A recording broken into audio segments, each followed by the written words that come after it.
ဥပမာတန်လွင်မြစ်အရေးနဲ့ပတ်သက်ပြီးကရင် Environmental and Social Action Network ရဲ့ဒီဇိုင်းမတ်လှုပ်ရှားမှုတွေမှာ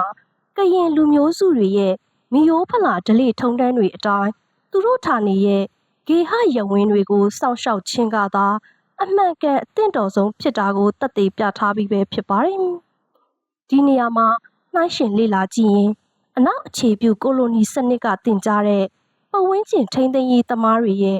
သိပ္ပံနည်းကျတွက်ချက်ဖယ်ထုတ်ကန့်သက်တားမြစ်တဲ့ထိန်းသိမ်းရေးစီမံကိန်းတွေဘာကြောင့်မအောင်မြင်ကြသလဲဆိုရင်သူတို့ဟာ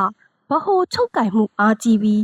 မျိုးစုံမျိုးကွဲအားလုံးရဲ့ဆက်နွယ်မှုတွေကိုထိန်းသိမ်းရမယ့်အစားမျိုးစိတ်တစ်ခုတည်းကိုသာဗဟိုပြုပြီးထိန်းသိမ်းရတာဖြစ်တယ်လို့နည်းလမ်းတွေကလည်းအရင်ရှင်စနစ်အတွက်သာနောက်ဆုံးအလုတ်အကျွေးပြုသွားပြီးဒေသခံအောက်ခြေလူထုရဲ့နေ့စဉ်ဘဝကိုအတင်းအဓမ္မပြောင်းလဲကြလို့ပဲဖြစ်ပါတယ်။လေ့လာသူတွေကကမ္ဘာကြီးရဲ့လက်ရှိကြုံနေရတဲ့ဥရုရာသီအရေးဂေဟအကျက်တဲတွေကိုအဓိကဖြစ်စေသူတွေကကမ္ဘာချုံနိုင်ငံရေးစီးပွားရေးတွဲဖက်အမျက်ထုတ်ကြတဲ့အာဏာရှင်တွေဖြစ်ပြီးဒီလုံရက်တွေရဲ့တက်ရောက်မှုကိုအားပြော့အောင်ရှေ့တန်းကနေအစွမ်းကုန်ကာကွယ်ပေးနေကြသူတွေကကမ္ဘာလူဦးရေရဲ့35%သာရှိတဲ့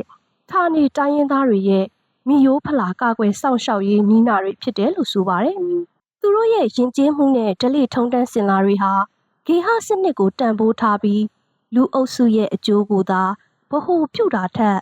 လူမဟုတ်တဲ့အခြားသက်ရှိဘဝအားလုံးနဲ့ကမ္ဘာကြီးကိုအတူတကွမျှဝေနေထိုင်တတ်ဖို့ကိုသာလမ်းညွှန်ကြပါတယ်။တကယ်လဲအရင်ရှင်လူတစုက